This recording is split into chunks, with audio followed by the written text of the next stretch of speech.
Bismillahirrahmanirrahim. Assalamualaikum warahmatullahi wabarakatuh. Untuk pertemuan kali ini, bab berikutnya untuk bab terakhir yaitu praktik lintas bidang informatika. Di sini akan dijelaskan beberapa penjelasan bab ini. Seharusnya ada di kelas ya, berhubung untuk mengganti pertemuan di kelas ya, karena adanya acara di sekolah, jadi Bapak buat penjelasan materi di channel ini.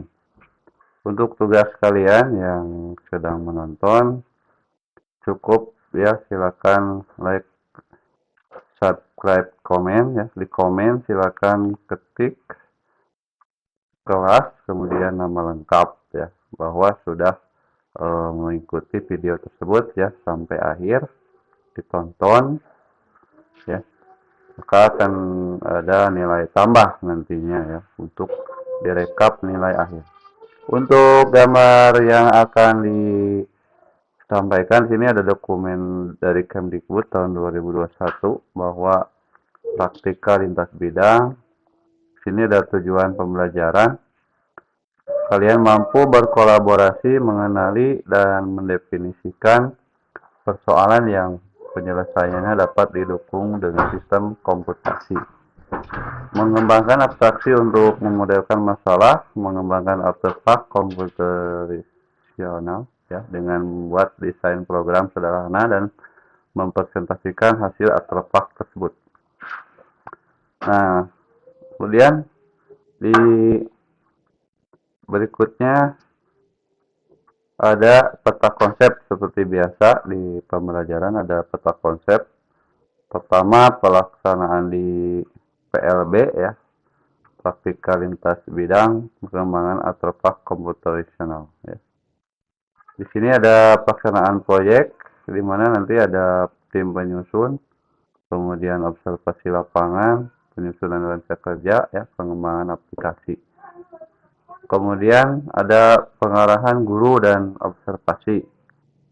Kemudian ada juga pemantauan dan evaluasi proyek ya, di mana penyusunan laporan, kemudian kemajuan, penyusunan laporan akhir, refleksi dan asesmen. Itulah peta konsep di praktek lintas bidang. Sini, apakah kalian pernah belanja online di e-commerce ya? Tentunya nanti jawabannya pernah ya.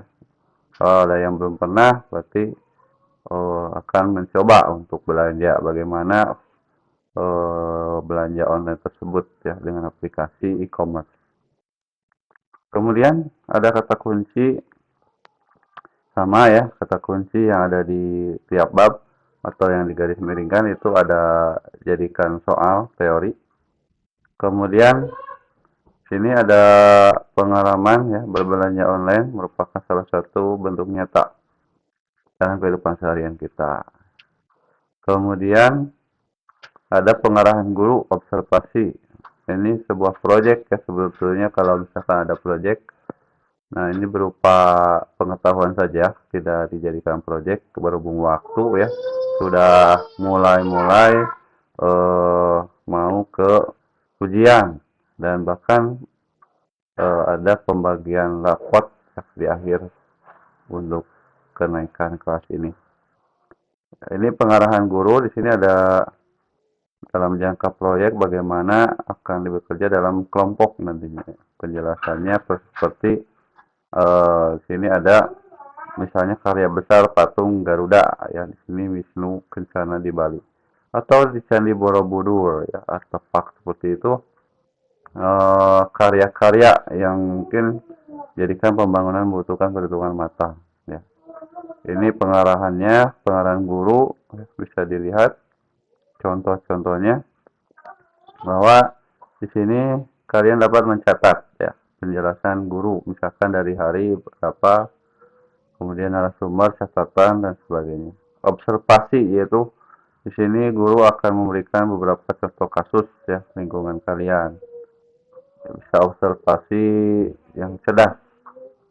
Ya, di sini ada pengertian-pengertian konsep kota cerdas, misalkan di sini ada smart environment ya. menyiapkan kawasan wisata prioritas, smart ekonomi, kemudian smart branding, smart government, smart society, smart living ya. Di sini kemudian di informatika itu ada konsep-konsepnya ya, sudah disusun oleh Kementerian Komunikasi dan Informatika Kemkominfo. Ya, kemudian ada lagi di RT RW ya sekitar. Di sini ada aktivitas bulanan seperti penataan kelahiran, kematian, tamu, iuran sampah, iuran keamanan, jumlah sampah dan sebagainya ya. Jadi luasnya juga itu kalian bisa minta untuk membangun sebuah sistemnya. Kita bikin aplikasinya ya sebagai bagian dari solusi untuk permasalahan tersebut. Nah, di sini ada proyek yang akan dilakukan sekitar contoh ini ada survei di pengurus RT atau RW ya dalam pemrogramannya bahasa C. Setelah kalian kenal semester sebelumnya ya dengan bahasa Python mungkin ya bisa dibuat pemrogramannya untuk konsep-konsepnya ya sudah bisa dipraktekkan. Kemudian pelaksanaan proyek ini contoh pelaksanaan proyek ya harusnya ada tim ya untuk contoh di sini dokumentasi ada nama kelompok, nomor, nama, peran, nomor HP, alamat email. Kemudian ada pembagian peran ya. Yang pertama project manager waktu itu pernah dibuat sebuah project ya bikin alat input atau output. Kemudian kalau dalam pemrograman seperti ini, project manager, sistem analis, programmernya, testernya. Kemudian ada penyusunan rencana kerja minggu pertama, kedua, ketiga, keempat. Ya. Jadi sebuah penyusunan yang mendapatkan peran seperti ini ya. Jadi bisa menggunakan Gantt chart ya, sebuah graf berarah itu sudah jelas. Ya, nanti akan ada contohnya seperti ini. Observasi, kemudian siapa yang menanggung jawab observasi ya. Sini ada Budi tanggal berapa observasinya dituliskan. Kemudian diskusi oleh siapa tanggal berapa ya. Tanggung jawab siapa dijelaskan. Kemudian ada pembuatan laporan sebagainya ya. Ini contoh apabila dalam sebuah proyek. Kemudian secara garis besar kegiatan PLB ini dilakukan berpusat kepada siswa ya, berorientasi PBL. Pertama pembagian kelompok kerja ya, kemudian penjelasan umum proyek, survei lapangan langsung. Jadi kalau pembagian kelompok sudah jelas ya, nanti akan memimpin kelompoknya yang sudah berlaku ya di proyek P5-nya. Sudah pernah seperti itulah kurang lebih, tapi ini bidang informatika ya untuk pembuatan aplikasi. Nah, inilah kegiatan-kegiatannya, deskripsinya ya, luaran hasil, keterangan dan durasi itu dituliskan.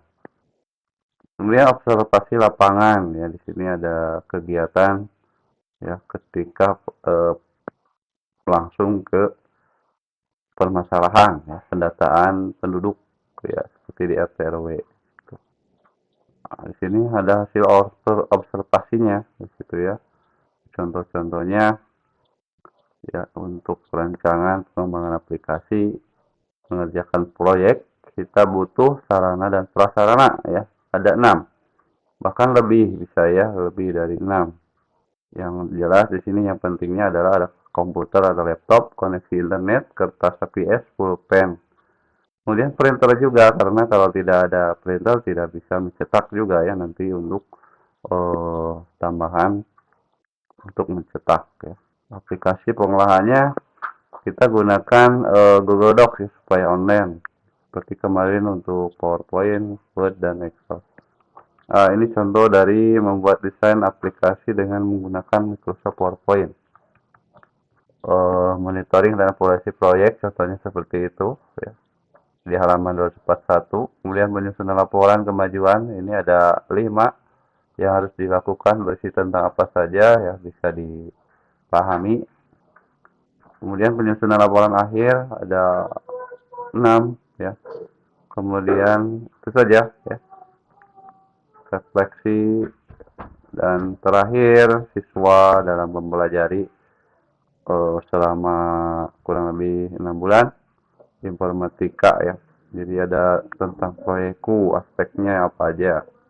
Kemudian sudah belajar dari semester 1 BK, berarti berpikir komputasional ya, teknik informatika komputer, ya sistem komputer, jaringan komputer dan internet ya, analisis data sudah, algoritma pemrograman sudah ya, ada ini DSI yang sudah pernah dibuat channelnya itu. Jadi demikianlah untuk penjelasan bab ini. Semoga bermanfaat. Assalamualaikum warahmatullahi wabarakatuh.